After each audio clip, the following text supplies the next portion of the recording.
மகர ராசியில் பிறந்த அன்பர்களுக்கு இன்றைக்கி எப்படி இருக்கும் அப்படின்னா, குடும்பத்தில் குதூகலம் நிறையும். ஆனால் கொடுக்கல் வாங்கல் செய்யக்கூடாது.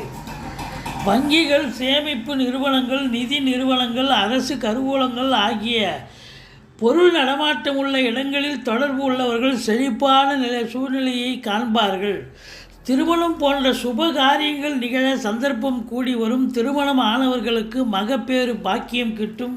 புத்திர புத்திரிகளால் அதிக நலம் பெறுவீர்கள். தெய்வ தரிசனம், மகான்கள் தரிசனம், யோகிகள் தரிசனம் கிடைக்கும். புனித நதிகளில் ஒரு சிலர் நீராடும் பாக்கியம் ஏற்படும். ஏனென்று சொன்னால் 7 சனி நடக்கிறதுக்கு நீங்கள் சிவனை வழிபாடு பண்ணுங்கள், ஆலய வழிபாடு செய்யுங்க.